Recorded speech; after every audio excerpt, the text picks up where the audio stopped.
नमस्कार दोस्तों। TV serial के इतिहास में तारक मेहता का उल्टा चश्मा शो की एक अपनी अलग पहचान है और यह दर्शकों के बीच अपनी कॉमेडी और सामाजिक मुद्दों पर काफ़ी जाना जाता है। लेकिन क्या आपको ये बात भी पता है, जब शो के मेन कैरेक्टर जेठालाल यानी दिलीप जोशी, जिन्होंने जब शो छोड़ने की धमकी दे दी थी, तब क्या हुआ था? आइए जानते हैं हमारे वीडियो में।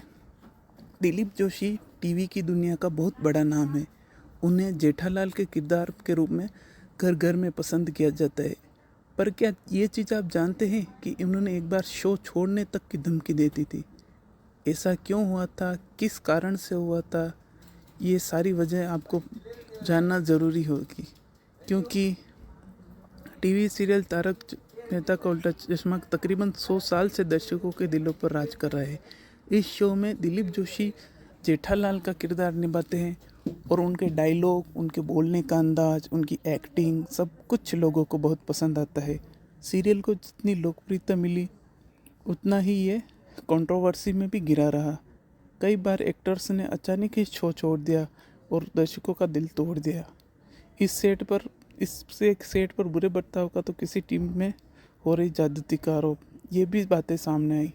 अब जेनिफर मिस्त्री ने भी एक खुलासा किया है, क्योंकि एक बार दिलीप जोशी, जो कि मेन कैरेक्टर के रूप में इस शो के हैं, उन्होंने टीवी सीरियल छोड़ने की धमकी भी दी थी। होना चाहिए आपको कि जेनिफर ने इस शो में मिसेज रोशन के सोडी के रोल में नजर आई थी।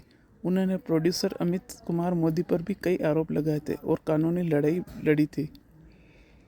मिसेज रोशन सोडी का किरदार उन्होंने ही निभाया था। बॉलीवुड का ठिकाना के साथ एक इंटरव्यू के एक्ट्रेस ने खुलासा किया कि दिलीप जोशी की एक बार सोहेल रहमानी से बहुत बड़ी लड़ाई हो गई थी। इस शो के पहले ऑपरेशनल हेड है।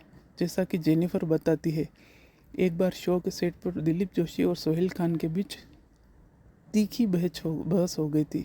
इस बहस इतनी बढ़ गई कि सोहेल ने दिलीप जोशी की तरफ कुर्सी फेंक दी थी। जेनिफर ने आगे बताया कि इस लड़ाई में दिलीप जोशी ने स्पष्ट कर दिया था कि अगर सोहेल उनके साथ काम करना जारी रखेंगे तो वह शो छोड़ देंगे। इसलिए किसी और झगड़े से बचने के लिए सोहेल को दिलीप से दूर रखने का निर्देश दिया गया और यह 2 साल तक जारी रहा। सोहेल के गलत व्यवहार के कारण बाकी कलाकारों ने उनका भी बहिष्कार कर दिया था। वही सोहेल रहमानी ने हिंदुस्तान टाइम्स के दिए गए इंटरव्यू में जेनिफर मिस्त्री बंसीवाल के आरोप को जवाब देते हुए उन्होंने कथित समस्याओं के बावजूद 2016 में जेनिफर के शो में लौटने के फैसले पर सवाल उठाया था। उन्होंने इस बात पर भी जोर दिया था कि वे खुद से ही वापस आई थी और उन्हें किसी ने भी नहीं बुलाया था। उन्होंने कहा था कि अगर जेनिफर शो को निर्माता से इतनी ही समस्या थी तो वो 2016 में वापस क्यों आई, क्यों हमारे साथ जुड़ी और क्यों हमारे साथ काम किया। किसी ने उन्हें मजबूर तो नहीं किया। उन्होंने असित भाई को भी मैसेज किया कि मैं सुधर गई हूँ।